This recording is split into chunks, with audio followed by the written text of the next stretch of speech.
इस कहानी की शुरुआत होती है एक बहुत ही प्यारे married couple carry and Richard के साथ, जो अपने 90th एनिवर्सरी पार्टी से घर वापस आ रहे थे। बहुत ही खुश लग रहे थे दोनों। उनका प्यार उनके आंखों में झलक रहा था। देखकर ही पता चल रहा था आने वाले समय को लेकर कितना एक्साइटेड है दोनों, कितने सारे सपने सजा कर रखे हैं। मगर शायद ऊपर वाले से उनकी यह खुशी ज्यादा देर देखी नहीं जाती। उसी रात एक फेटल एक्सीडेंट में कैरी की मौत हो जाती है। टुकड़ों में बिखर जाते हैं उनके सारे सपने। वक्त के साथ साथ रिचर्ड फिजिकली तो ओवरकम कर लेता है, बट इमोशनली वो बिल्कुल टूट चुका था। अपने बच्चों को संभालने की हिम्मत भी नहीं थी उसमें। ऐसे में उसकी मदद करती है लेसी, कैरी की बहन। भले ही कैरी से वो ज्यादा क्लोज नहीं थी, मगर उसके जाने के बाद उसके परिवार को अपना लेती है वो। उसके बच्चों को माँ का प्यार देना, इस टूटे हुए घर को संभालना, सब कुछ करती है।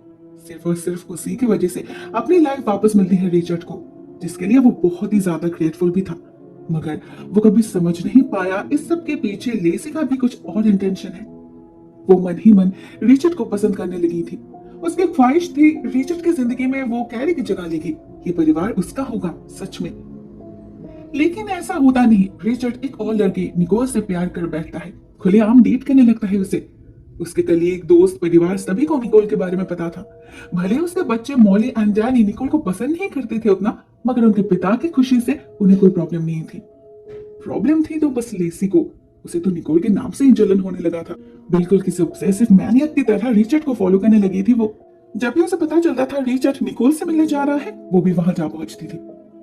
ऐसे एक दिन वो छुपके से देखती है रिचर्ड निकोल को प्रपोज कर रहा है शादी के लिए। वो लोग अगले महीने ही शादी करने वाले हैं। अब ये दिन एक दिन आएगा, ये तो उसे पता था, मगर इतनी जल्दी उसका इसे आइडिया नहीं था। वो तो अभी तक रिचर्ड को ठीक से मैनिपुलेट भी नहीं कर पाई। बहुत खराब लगता है उसे।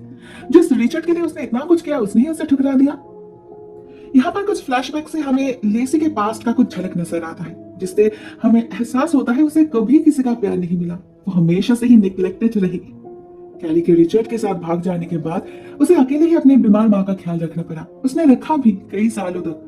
उसकी कोई पर्सनल लाइफ नहीं था, ना कोई दोस्त, ना कोई प्रेमी। और उसकी माँ, वो भी उससे ज्यादा कैरी को पसंद किया करती थी, हमेशा उसी को याद करती थी। सिर्फ प्रेजेंट ना होकर भी कैरी हमेशा लेसी की कंपटीटर बनी रही। इस वजह से लेसी के दिल में उसके खिलाफ नफरत पैदा होने लगी। उसे लगने लगा सबने हमेशा उसे सिर्फ यूज किया है, टेकन फॉर ग्रांटेड लिया है, कभी उसका वैल्यू ही नहीं किया। डे आफ्टर डे उसके अंदर नेगेटिविटी इतनी बढ़ती गई कि उसके अंदर के सारे पॉजिटिविटी को खत्म कर दिया। उसकी मेंटलिटी इतनी नीचे गिर गई कि जैसे ही उसे मौका मिला उसने बदला ले लिया। एक रात जब उसकी माँ जमीन पर गिर गई थी और उन्हें हार्ट अटैक आने वाला था, लेसी ने उनकी मदद नहीं करी। ना उन्हें उठाया, ना हॉस्पिटल ले गई। उल्टा उन्हें पड़े पड़े मरते हुए देखा लेसी ने। उसे अपने करतूतों पर कभी शर्म नहीं आई, क्योंकि उसके मुताबिक उसने कुछ गलत नहीं किया। उसे अपनी जिंदगी अपने टर्म्स पे जीना था, जिसके लिए उसके माँ का मरना और उस घर से निकलना जरूरी था, जो उसने किसी तरह पूरा कर लिया। मगर अभी वो क्या करेगी? क्या रिचर्ड को कभी पा सकेगी वो? रात पर बहुत सोचती है लेसी और फाइनली एक प्लान तैयार करती है, जिसमें उसके मेन वेपन्स थे रिचर्ड के बच्चे। उसे पता था मॉली और डैनी इस बात को इजीली एक्सेप्ट नहीं करेंगे। उसे बस इस आग को और थोड़ा भड़काना है, दैट्स ऑल। उसका काम हो जाएगा। वो करती भी वही। नेक्स्ट डे जैसे रिचर्ड बच्चों को अपने डिसीजन के बारे में बताती है और मॉली गुस्सा होकर झगड़ने लगती है, लेसी उसे ये कहकर और नाराज कर देती है कि निकोल आकर उसके पिता पर हक जताएगी, उसकी माँ बनने की कोशिश करेगी, तब उसी के अकॉर्डिंग जीना पड़ेगा उसे। ये सुनकर मॉली इतना नाराज हो जाती है कि उसी वक्त घर छोड़कर भाग जाती है वो। दूसरी तरफ लेसी डैनी को ये कहकर मैनिपुलेट करती है कि इस घर में कोई इसकी परवाह नहीं करता, सबको अपनी पड़ी है सिवाय लेसी के। एक वो ही है जो उससे सच में प्यार करती है, बाकी और कोई नहीं। डैनी जैसे एक छोटे बच्चे के लिए यह समझना नामुमकिन था कि लेसी बस उसका इस्तेमाल कर रही है, अपनी मीठी मीठी बातों से उसे पॉल्यूट कर रही है। वो कैसे समझेगा? उसके पिता ही कभी समझ नहीं पाए पीठ पीछे कैसा खेल खेल रही है लेसी। रिचर्ड के सामने वो हमेशा खुद को ऐसे प्रेजेंट करती रही जैसे उसके शादी से वो बहुत खुश है, उसे कहाँ कोई दिक्कत है। मगर साथ में यही भी याद दिलाती रही कि बच्चों के परमिशन के बगैर वो शादी नहीं कर सकता। उनके खुशी के आगे रिचर्ड को अपनी खुशी सैक्रिफाइस करनी ही पड़ेगी, तभी तो वो एक अच्छे पिता बन पाएंगे। फाइनली पूरा दिन मॉली को ढूंढने के बाद जब रिचर्ड को पता चलता है कि वो जेल में है, पुलिस ने उसे ड्रिंक एंड ड्राइव के लिए अरेस्ट किया है, तब रिचर्ड को भी लगने लगता है कि शायद लेसी ठीक कह रही है। उनके बच्चों पर कुछ ज्यादा ही बुरा असर पड़ रहा है उसके डिसीजन का। शायद उन्हें ये शादी नहीं करनी चाहिए। लेकिन तब तक मॉली अपनी गलती समझ चुकी थी। उसे एहसास हो चुका था वो कितनी सेल्फिश हो रही है। तो वो रिचर्ड को परमिशन दे देती है और निकोल से मिलने के लिए भी तैयार हो जाती है। डिसाइड होता है कि वो अगले हफ्ते ही घर आएगी फैमिली डिनर के लिए। अब ये सुनकर लिसी की हालत तो खराब हो जाती है। वो नया प्लान सोचने लगती है जिसमें फिर से उसके काम आता है डैनी। वो फिर से उसका ब्रेन वॉश करती है, डराती है, भड़काती है, जिससे निकोल के प्रति उसके मन में नफरत पैदा हो। होता भी वही। निकोल के घर आने पर डैनी उससे बहुत रूडली बिहेव करता है, मगर निकोल एक बहुत ही smart and kind hearted lady थी। वो कुछ माइंड नहीं करती, उल्टा लेसी से दोस्ती बनाने की कोशिश करती है। उसे अपनी शादी में मेड ऑफ ऑनर बनने की रिक्वेस्ट करती है। लेसी राजी तो हो जाती है, इवन एक अच्छे दोस्त की तरह सारे अरेंजमेंट्स में उसके हाथ भी बटाती है, मगर मन ही मन वो तो असल में एक मिसिंग लिंक ढूंढ रही थी, निकोल के बारे में एक ऐसी नेगेटिव ट्रेट जिसे वो इश्यू बना सके।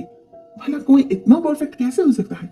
इसे जानने के लिए एक दिन वो चोरी छुपे निकोल के घर जा पहुंचती है। उसने पहले रिचर्ड और उसे बात करते हुए सुना था कि आज सुबह 10 बजे वो लोग कहीं जाने वाले हैं। लिसी ने इसी का फायदा उठाया। उसे यह भी पता था कि रिचर्ड के पास निकोल के घर की एक्स्ट्रा चाबी है, तो उसके निकलने से पहले लेसी ने कायदे से उसके चाबी का गुच्छा छुपा लिया और उसे स्पेयर कीज यूज करने पड़े। इसके बाद लेसी खुद पहुंच गई निकोल के घर, उसके पर्सनल डॉक्यूमेंट्स सर्च करने। वहां उसे एक लेटर मिलती है जिससे उसे यह पता चलती है कि निकोल असल में ओहायो से नहीं बल्कि लेकवुड नाम के एक छोटे से शहर से है। वहां उसका एक पास्ट है जो उसने किसी को नहीं बताया, मगर क्यों? लेसी को यही पता करना था, तो वो उसी दिन निकल पड़ती है और इस लेटर के सेंडर को ढूंढ निकालती है। और उनसे उसे जो पता चलता है वो काफी शॉकिंग था। उसे जानने मिलता है निकोल ने अपने बारे में कई सारे झूठ कहा है, कुछ बातें छुपाई है। उसका असली नाम तो निकोल मेजर है, वो जॉर्ज मेजर की पत्नी है। भले उनकी डिवोर्स हो चुकी है, मगर उनका रिलेशनशिप काफी कॉम्प्लिकेटेड था, इतना कि न्यूज़पेपर का हेडलाइन भी बन चुका था। इसके बारे में डिटेल्स में पता लगाने के लिए लेसी जाती है लाइब्रेरी और वहां पुराने पेपर से उसे पूरी बात समझ आ जाती है। असल में 12 इयर्स पहले निकोल की एक जोएल नाम के आदमी से शादी हुई थी, जो एक खूनी और एक स्मगलर था। एक केस में उसके 20 साल की जेल भी हुई है और निकोल से भी पूछताछ की गई थी। पुलिस का शक था वो भी इस बिजनेस में शामिल है। भले बाद में उसे छोड़ दिया गया, मगर उसके और उसके पति के नाम के साथ अभी भी एक क्राइम हिस्ट्री जुड़ी हुई है। वो जैसे दिखाती है उतनी भोली भी है नहीं वो। तो क्या ये सब जानने के बाद रिचर्ड उससे शादी करेगा? शायद नहीं। मगर ये सीक्रेट रिचर्ड तक आखिर पहुंचेगा कैसे? लेसी खुद से तो जाकर बता नहीं पाएगी। तो यहाँ भी अपने दिमाग का इस्तेमाल करती है लेसी और जोएल को एक चिट्ठी लिखती है एनोनिमसली कि उसकी पत्नी फिर से शादी कर रही है और वो उससे सारे मिसअंडरस्टैंडिंग क्लियर करना चाहती है। साथ में वो रिचर्ड का नंबर भी दे देती है निकोल के नाम से, जिससे जोएल वहां कॉल करे और रिचर्ड तक बात पहुंच जाए। लेसी को यकीन था ये तरीका जरूर काम करेगा। वो तो लिटरली बहुत प्राउड फील कर रही थी, इतने बड़े राज को खोदकर बाहर निकाला है उसने। बट अलास किसी को वो बता नहीं सकती। अपने फुल प्रूफ प्लान पे फुल कॉन्फिडेंस था लेसी को, जिसके चलते एक छोटी सी गलती कर बैठती है। वो लाइब्रेरी के बाहर वाले फोन बूथ से कॉल करती है अपने एक दोस्त केविन को, जो कोइंसिडेंटली रिचर्ड का बेस्ट फ्रेंड था। एक्चुअली उस रात दोनों किसी काम से मिलने वाले थे, मगर वो पॉसिबल नहीं हो पाएगा, घर लौटने में ही लेट हो जाएगी उसे। तो एक झूठ मूठ का बहाना देकर उस वक्त के लिए केविन को तो कन्विंस कर लेती है लेसी, मगर उसे कोई आइडिया भी नहीं था उसका यही चाल बाद में उस पर भारी पड़ने वाला है। वो घर आ जाती है और फिर से अपना काम शुरू कर देती है, वहीं डैनी को मैनिपुलेट करना। उसके सामने मासूम सा चेहरा बनाकर दुखी होने का नाटक करती है, हेल्पलेस दिखाती है खुद को। ये कहकर डैनी को डराती है कि वो बहुत जल्द अपने घर वापस चली जाएगी। तब उसका क्या होगा? निकोल तो उसे कच्चा चबा जाएगी। उधर कुछ दिनों के अंदर ही उसका दूसरा प्लान भी रंग लाने लगता है। एक दिन सुबह सुबह रिचर्ड के नंबर पे कॉल करता है जोएल और उसे निकोल के पास के बारे में सब कुछ बता देता है। ये रिचर्ड के लिए काफी बड़ा झटका था, स्पेशली जब बात शादी तक पहुंच चुकी है, खुद को डिवोट कर चुका है वो कंप्लीटली। ऐसे में इतना बड़ा झूठ। वो उसी दिन जाके निकोल को कन्फ्रंट करता है, गुस्से में थोड़ा रूड बिहेव भी करता है, और जब निकोल उसका जवाब ना देकर वहां से निकल जाती है, रिचर्ड और नाराज हो जाता है। मन ही मन डिसाइड कर लेता है कि फिर कभी निकोल से बात नहीं करेगा। मगर केविन, उसका बेस्ट फ्रेंड, उसे समझाता है उन्हें निकोल की स्टोरी भी तो जाननी चाहिए, जरूर उसकी कोई मजबूरी होगी। उसके कहने पर रिचर्ड निकोल से जाकर बात करता है और उसे एहसास होता है बेचारी तो खुद एक विक्टिम है, गलती से क्रिमिनल के साथ फंस गई थी। ऐसे पास्ट को कौन याद रखना चाहेगा? दोनों बात करके सारे मिसअंडरस्टैंडिंग क्लियर कर लेते हैं, जिससे लेसी का प्लान एक बार फिर फेल कर जाता है। उधर घर में वो जब अपने मरे हुए बहन की वेडिंग रिंग पहनकर रिचर्ड से शादी करने का सपना देख रही थी, तब उसे मॉली देख लेती है। उसके बर्ताव से शक भी होता है मॉली को, मगर वो कुछ कहती नहीं। ऑन द अदर हैंड किसी और के दिल में भी शक पैदा होने लगा था, केविन के, जिसे लेसी ने उस दिन कॉल किया था। एक्चुअली वो रिचर्ड का बेस्ट फ्रेंड भी था, जिस कारण से उसे निकोल के पास्ट के बारे में सब पता चल चुका था। और जब रिचर्ड उससे कहता है निकोल पहले ज्वेल के साथ लेकवुड शहर में रहती थी, उसे शक होता है कि ये एनोनिमस टेप उसी का तो दिया हुआ नहीं। वो इस नंबर पे कॉल करता है, जिससे उसे पता चल जाता है लेसी उस दिन लेकवुड गई थी। इससे उसे ये भी समझ आ जाता है कि इस मिसअंडरस्टैंडिंग के पीछे किसका हाथ है, क्योंकि ऑलरेडी उसे पता था लेसी रिचर्ड को लेकर ऑब्सेस्ड है। वो जिस तरह से उसे देखती है उसी से पता चल जाता है। मगर उसका ये स्टेप केविन को हजम नहीं होता, ये गलत है। घर में रिचर्ड अपने परिवार को इन्फॉर्म करता है कि उसने निकोल से पैचअप कर लिया है, जिसे सुनकर लेसी आग बबूला हो जाती है। गुस्से में आपा खो देती है वो, और डैनी से कहती है जोएल बहुत जल्द जेल से छुटने वाला है, तो वो सीधे यहीं आएगा, मार डालेगा सबको। उसके पिता भी उसे बचाने नहीं आएगा, क्योंकि अभी तो उसे सिर्फ निकोल की परवाह है।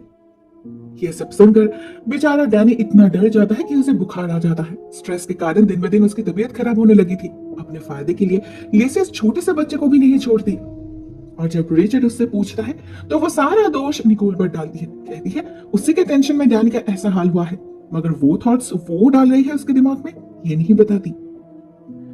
दूसरी तरफ सिचुएशन की अहमियत को समझकर निकोल खुद डैनी से बात करने की डिसाइड करती है, मगर उसमें भी लेसी को प्रॉब्लम थी। वो बाधा डालने की कोशिश करती है, मगर कामयाब नहीं होती। कमरे के बाहर खड़े गुस्से में तड़पती रहती है। बस वो समझ चुकी थी उसे एक मास्टर स्ट्रोक की जरूरत है, ऐसे छोटे मोटे ट्रायल से काम नहीं चलेगा। मगर उससे पहले ही केविन उसे कन्फ्रंट कर लेता है और उससे कहता है रिचर्ड को छोड़कर अपने घर वापस जाने के लिए, नहीं तो वो सबको सब कुछ बता देगा।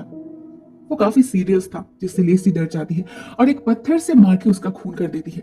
किसी को कुछ पता ही नहीं चलता, सबको लगता है ये किसी लुटेरे का काम होगा। एक अच्छे दोस्त के ऐसे अचानक गुजर जाने से रिचर्ड और निकोल दोनों ही काफी अपसेट हो पड़े थे, मगर अपनी शादी पोस्टपोन नहीं करते वो लोग, क्योंकि सारे प्रिपरेशन हो चुके थे और केविन भी तो यही चाहता था। इससे लेसी को भी मौका मिल जाता है। वो प्रिपरेशन में हाथ बटाने के बहाने से हमेशा निकोल के साथ साथ रहने लग जाती है एंड फाइनली उसे ऑफर करती है जिस दिन वो लोग केक ट्रायल के लिए जाएंगे उस दिन वो केक को पिकअप करेगी। निकोल के दिल में कोई पाप नहीं था, इसलिए वो मान जाती है और इसी का फायदा लेकर लेसी उसका केक नट वाले केक से चेंज कर देती है।